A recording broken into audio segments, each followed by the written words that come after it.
Bismillahirrahmanirrahim. Assalamualaikum warahmatullahi wabarakatuh. Perkenalkan, nama saya Ervan Wahyudi. Di sini saya sebagai calon guru PAI yang mana akan menjelaskan atau membawakan sebuah materi. Nah, materi yang saya bawakan di sini yaitu tentang saling menghargai dalam keragaman. Nah, di sini pembelajaran ini menyangkut kepada kelas 4 SD. Nah, kita langsung saja masuk ke materinya. Nah, sebelum kita masuk materinya, di sini kita harus tahu juga tujuan kita untuk mempelajari atau memahami apa itu keragaman. Nah, jadi keragaman itu yang mana tujuannya itu semoga kita tuh bisa memahami bahwa perbedaan suku, ras, budaya, agama itu merupakan ketetapan dari Allah Subhanahu wa taala yang bersifat tetap dan tidak bisa dihindari.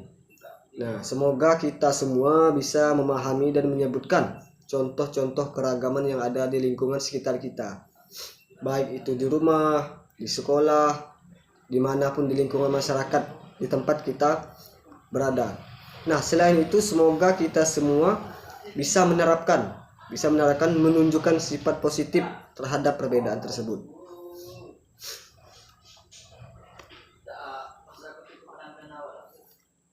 Nah, jadi di sini mungkin teman-teman sekalian juga bertanya, apa sih itu keragaman sebagai sunnatullah?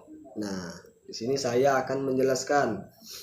Keragaman sebagai sunnatullah itu adalah suatu kenyataan bahwa perbedaan di antara manusia seperti perbedaan suku, perbedaan ras, agama, bangsa, bahkan warna kulit sekalipun juga cara berpikir merupakan bagian dari ketetapan Allah Subhanahu wa taala dalam menciptakan kehidupan di dunia ini. Nah, jadi di dalam Islam sunnatullah berarti hukum atau ketetapan Allah yang berlaku tetap dan menyeluruh di alam semesta. Keragaman manusia adalah salah satu bentuk dari sunnatullah yang menunjukkan kebesaran dan kekuasaan dari Allah Subhanahu wa taala. Manusia diciptakan berbeda-beda agar mereka saling mengenal, bekerja sama, dan hidup dalam harmonis, bukan untuk saling bermusuhan atau merasa lebih unggul. Nah, di sini ada juga dalam Al-Qur'an surah Al-Hujurat ayat 13 itu menjelaskan. Nah, di sini saya akan membacakan surah dari Al-Qur'an ayat 13. Nah, a'udzubillahi minasyaitonirrajim. Bismillahirrahmanirrahim. Ya ayyuhan nasu inna khalaqakum min zakari wa ansa wa ja'alnakum su'ba wa qaba'ila lita'araku inna akrasakum indallahi anfakum innallaha alaihim khabir. Nah, di sini surah ini berarti, wahai manusia, sungguh kami telah menciptakan kamu dari seorang laki-laki dan seorang perempuan, kemudian kami jadikan kamu berbangsa-bangsa, bersuku-suku, agar kamu saling mengenal. Sesungguhnya yang paling mulia di antara kamu di sisi Allah ialah orang-orang yang paling bertakwa. Sungguh Allah Maha mengetahui dan meneliti. Nah, itu arti dari Quran surah Al-Hujurat ayat 13, teman-teman sekalian. Nah, di sini ada pun nilai-nilai toleransi keragaman, yaitu yang mana semua agama menganjurkan untuk saling tolong-menolong. Nah, jadi saling tolong-menolong ini merupakan nilai kemanusiaan yang universal, yang membawa kebaikan, kedamaian, dan keharmonisan dalam kehidupan bersama. Dalam ajaran manapun, manusia diajarkan untuk hidup dengan kasih sayang, empati, dan kepedulian terhadap sesama.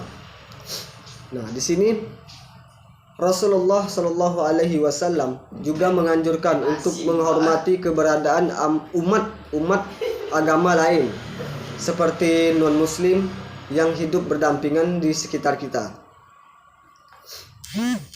Nah, contohnya beliau membuat perjanjian perdamaian dengan kaum Yahudi dan Nasrani serta menjamin hak mereka beribadah. Nah, di situ tuh ada Piagam Madinah. Piagam Madinah itu yang mana perjanjian Rasulullah kepada umat-umat non-muslim atau umat-umat Nasrani di zaman Rasulullah. Nah, jadi Piagam Madinah itu bisa juga disebut Safilah Al-Madinah.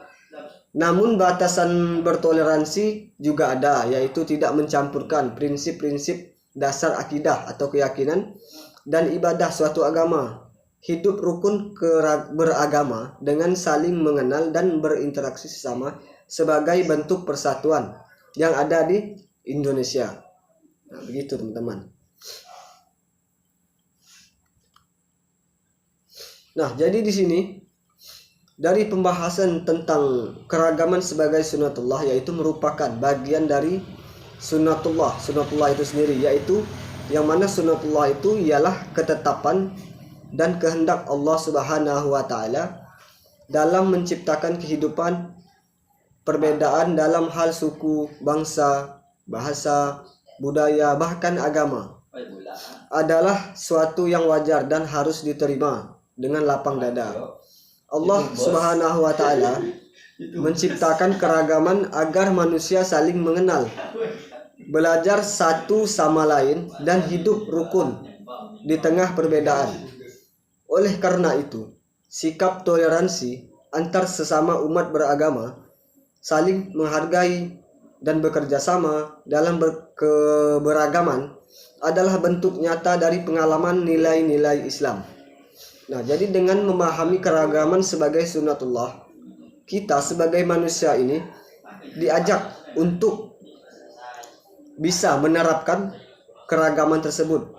Contoh seperti hidup saling bertoleransi, saling tolong-menolong antar umat-umat beragama yang berbeda, yang mungkin ada di sekitar kita. Nah, mungkin seperti di Indonesia ini mungkin banyak suku, agama, ras, bangsa, bahasa, bahkan warna kulit.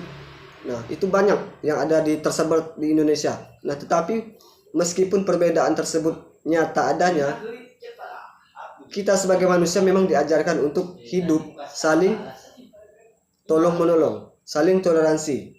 Nah, jadi konsep hidup keberagaman ini yang mana manusia itu tidak boleh yang namanya itu saling mencemooh atau saling menghina.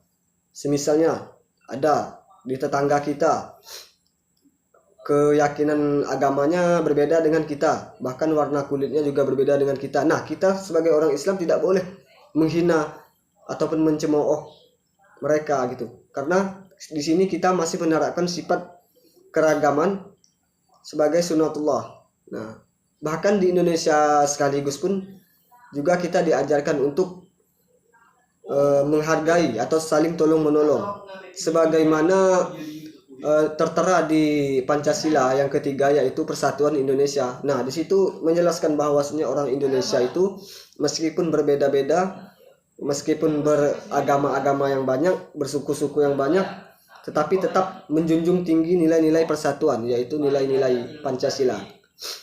Nah, jadi kesimpulan yang bisa kita ambil dari pembelajaran pada malam hari ini bahwasanya hiduplah saling tolong-menolong, hiduplah rukun sebagaimana apa yang diajarkan oleh agama, suku, bangsa kita. Nah, jangan sesekali kita mencemooh ataupun sesekali kita menjatuhkan orang lain.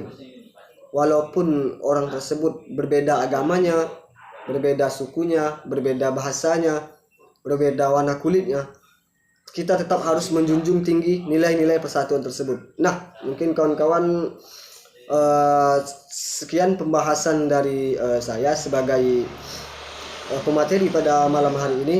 Semoga apa yang saya jelaskan bisa dipahami dan juga bisa diterapkan dalam kehidupan sehari-hari.